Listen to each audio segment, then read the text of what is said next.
प्यारे बच्चों, good morning. कैसे हैं आप? आई होप सभी अच्छे होंगे। जो संस्थान की तरफ से इंफॉर्मेशन है, जिस बच्चों ने अभी तक अपने रजिस्ट्रेशन फॉर्म कंप्लीट नहीं कराया है वो कॉलेज में आके अपनी फीस सबमिट करें, रजिस्ट्रेशन फॉर्म फिल कराएं सबसे पहले। क्लियर? चलिए अपनी विषय वस्तु को प्रारंभ करते हैं। क्या टॉपिक चल रहा था हमारा? कार्य शक्ति ऊर्जा। कार्य शक्ति ऊर्जा। अब उसमें हम पहले कल हमने एनर्जी के कन्वर्जन पढ़ा था कि कौन सी एनर्जी को किस में कन्वर्ट कर रहे हैं। एनर्जी के बहुत सारे स्रोत होते हैं, ठीक। अब एनर्जी को हम कन्वर्ट तो कर सकते हैं, बना नहीं सकते। ना तो बना सकते हैं और ना ही खत्म कर सकते हैं। केवल एक अवस्था से दूसरी अवस्था में परिवर्तित कर सकते हैं। ऊर्जा संरक्षण का नियम कहते हैं इसे। ऊर्जा को ना तो बनाया जा सकता है और ना ही खत्म किया जा सकता है। इसे केवल एक अवस्था से दूसरी अवस्था में परिवर्तित किया जा सकता है। जैसे प्रकाश ऊर्जा थी, प्रकाश ऊर्जा है। प्रकाश ऊर्जा को किस में कन्वर्ट किया आपने? बैटरी लगा के रासायनिक ऊर्जा में कन्वर्ट कर लिया। रासायनिक ऊर्जा की सहायता से वो बैटरी में कन्वर्ट हो गई। फिर उससे क्या चल रहे हैं? पंखे चल रहे हैं। डायरेक्टली भी होता है कि वो कन्वर्ट होके प्रकाश ऊर्जा किसमें? हमारे फैन चला रही है तो विद्युत ऊर्जा में कन्वर्ट हो गई, ठीक है। फिर अगर हमारे पास में विद्युत रासायनिक सेल है तो प्रकाश ऊर्जा को किसमें कन्वर्ट कर, विद्युत ऊर्जा को किसमें कन्वर्ट कर लेते हैं? हम रासायनिक ऊर्जा में कन्वर्ट कर लेते हैं, जिससे हमारी बैटरी वगैरह चार्ज होती है। घर पे इन्वर्टर्स होते हैं वो चार्ज होते हैं। देन यांत्रिक ऊर्जा है। यांत्रिक ऊर्जा को किसमें बदलते हैं? हम विद्युत ऊर्जा में बदलते हैं। जनरेटर का नाम सुना होगा, जनरेटर। डायनोमा की सहायता से गतिज ऊर्जा को यांत्रिक ऊर्जा को किसमें बदल देते हैं? हम विद्युत ऊर्जा में बदल देते हैं। क्लियर? चलिए इसी का एक एग्जांपल है। अब हम प्रूफ करते हैं कि क्या ऐसा होता है। गुरुत्व के अंतर्गत गिरती हुई जो वस्तुएं हैं उसमें टोटल, देखिए कोई भी बॉडी हो उसके अंदर टोटल एनर्जी हमेशा कंजर्व रहती है, हमेशा रहती है। आप कहीं पे भी जाए उसके अंदर वो एनर्जी होगी। कैसे होगी देखेंगे अभी। टोटल एनर्जी क्या होती है हमारी? ई। कुल ऊर्जा होती है ई बराबर के प्लस यू। के कहते हैं गतिज ऊर्जा को, यू कहते हैं स्थितिज ऊर्जा को। तो हम देखेंगे, मान लीजिए यहां से कोई बॉडी गिर रही है नीचे की ओर। ये बिंदु ए, क्या आ गया? ये बिंदु बी। यहां से यहां तक की ये ए, इस पर कोई स्मॉल एम द्रव्यमान का पिंड रखा हुआ है। क्या है? ध्यान से देखेंगे, स्मॉल एम द्रव्यमान का पिंड रखा हुआ है। इससे स्मॉल एक्स दूरी पर क्या है? बिंदु स्मॉल एक्स दूरी पर क्या है? बिंदु बी है। जब यहां पर था तो प्रारंभिक वेग क्या था? Small u is equal to 0 था, ठीक। जब यहां से आगे को चले तो बिंदु बी तक उसने एक्स दूरी के बाद उसका वेग क्या हो गया? v हो गया, ठीक। लेकिन जब हम c के ले लेंगे तो v बराबर किसके बन जाएगा? हमारा u के बन जाएगा। बाद में देखेंगे इसे, पहले अभी इस वाली पोजीशन के लिए लेते हैं। यहां पर कितना हो गया? b, ये कितना हो गया? c। तो पहले हम बिंदु a पर निकालते हैं। बिंदु a पर गतिज ऊर्जा, गतिज ऊर्जा को क्या कहते हैं? k। स्थितिज ऊर्जा को क्या कहते हैं हम? u। u बराबर k बराबर किसके होता है? हमारा 1/2 mv²। u बराबर किसके होता है? mgh। u बराबर होता है mgh। अब देखिए किस पॉइंट पे निकालें? बिंदु a पर कुल ऊर्जा, बिंदु a पर कुल ऊर्जा, बिंदु a पर कुल ऊर्जा किसके बराबर होगी? हमारी ई ए से डिनोट कर रहा हूं मैं, k प्लस यू के बराबर होगी। अभी देखते हैं कितनी आएगी निकल के, वो हमें नहीं पता है। अब बिंदु a पर जो है, जहां हमारा प्रारंभिक वेग कितना है? 0 है। वेग कितना है? 0 है। इसका मतलब जब 0 है तो गतिज ऊर्जा क्या होगी? हमारी 0 होगी। इसे हम क्या लिख सकते हैं? 1/2 mv² प्लस mgh, ये लिख सकते हैं इस पॉइंट के लिए। अब इस पॉइंट पर हम यहां से इंक्लूड करेंगे, तो डिस्टेंस लेंगे हम यहां से लेंगे नीचे से। टोटल हाइट कितनी है हमारी? Small h। क्लियर? अब इस पॉइंट के लिए तो v की वैल्यू कितनी? 0 प्लस mgh। तो ई ए कितना निकल के आ गया? mgh। इक्वेशन नंबर 1 इस वाले पॉइंट के लिए। क्लियर? अब बिंदु बी पर निकालें। बिंदु बी पर, अब जब बिंदु बी पर है तो उसका वेग क्या बन गया? यहां के लिए जब वो यहां से यहां बिंदु x दूरी चलने के बाद में उसका वेग क्या हो जाता है? वो h माइनस x दूरी चल लेता है। ये वाली डिस्टेंस कितनी? h minus x। तो गतिज ऊर्जा कितनी हो जाएगी? अतः गतिज ऊर्जा kb, गतिज ऊर्जा कितनी? 1/2 mv², ठीक। ये हो गई। इस पॉइंट के लिए वो लगा दें गति की सेकंड समीकरण से पहले उसे निकालें। इस पॉइंट पर बिंदु बी पर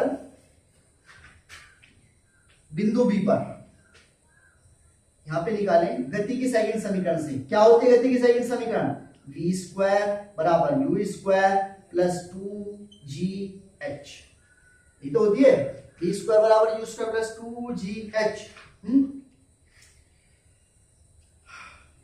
अब इस पॉइंट के लिए u बराबर क्या? 0। जब मैं यहां से चलना स्टार्ट करूंगा तो प्रारंभिक वेग क्या है मेरा? 0 ही है। u बराबर 0, v स्क्वायर बराबर 0 प्लस 2gh। तो v स्क्वायर बराबर किसके आ गया? 2gh के बराबर आ गया। और h कितना है यहां तक के लिए? ऊपर से नीचे आए हैं तो x बराबर किसके है? h के। इट मींस यहां h बराबर किसके हो जाएगा? x के। अब गतिज ऊर्जा कितनी होगी? 1/2 mv स्क्वायर के बी बराबर किसके? 1/2 mv square. v square v की जगह कितना? 2gx, 2 से 2 कैंसिल, तो k b बराबर किसके? mgx। के बी बराबर किसके? mgx के बराबर आ गया इस पॉइंट के लिए। ठीक, अतः स्थितिज ऊर्जा ub किसके बराबर? mg। किस पॉइंट पे? स्थितिज ऊर्जा कितनी? h minus x, mg h minus x, ये आ गई हमारी ub। अतः कुल ऊर्जा eb बराबर किसके? kb प्लस ub, मतलब टोटल एनर्जी दोनों की तो बराबर होगी। अब kb कितनी? mgx प्लस ub कितनी? mgh minus x is equal to mgx plus mgh minus mgx, ये वाली कैंसिल, तो क्या आ गई? eb इज इक्वल टू किसके बराबर? mgh के बराबर। समीकरण नंबर 2 क्लियर? mgh के बराबर आ गया निकल के। आगे देखें नेक्स्ट थर्ड पार्ट है इसमें बिंदु सी पर। अब बिंदु सी पर निकालें। इस वाले बिंदु सी पर जस्ट नीचे लगने से पहले, नीचे पहुंचने से पहले मान लीजिए उसका वेग कितना है? v dash. कितना है?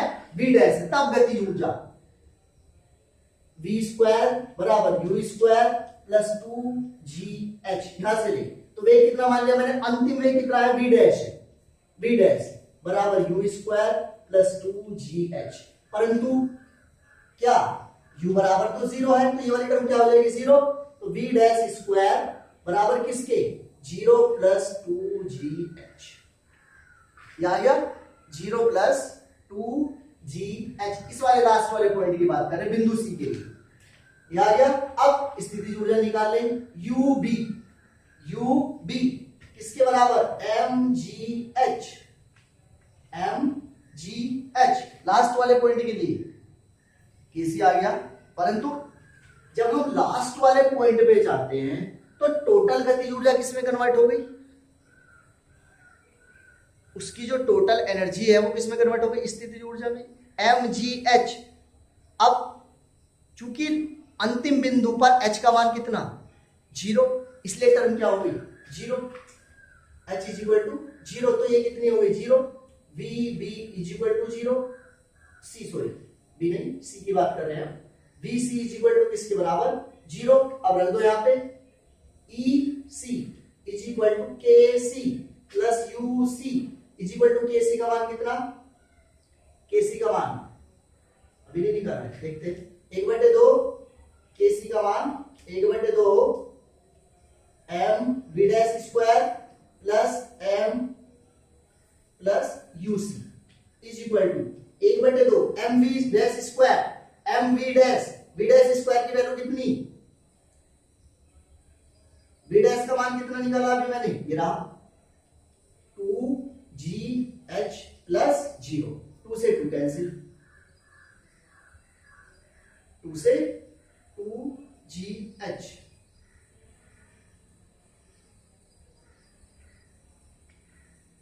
mv तो है, ये रहा है, तो कितना आ गया?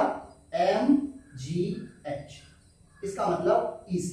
तो हम कह सकते हैं ई ए बराबर ई बी बराबर ई सी।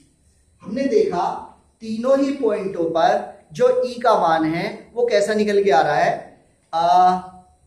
समान निकल के आ रहा है, mgh mgh mgh। इसलिए हम कह सकते हैं जो हमारी कुल ऊर्जा है वो किसी भी बिंदु पर नहीं बदलती।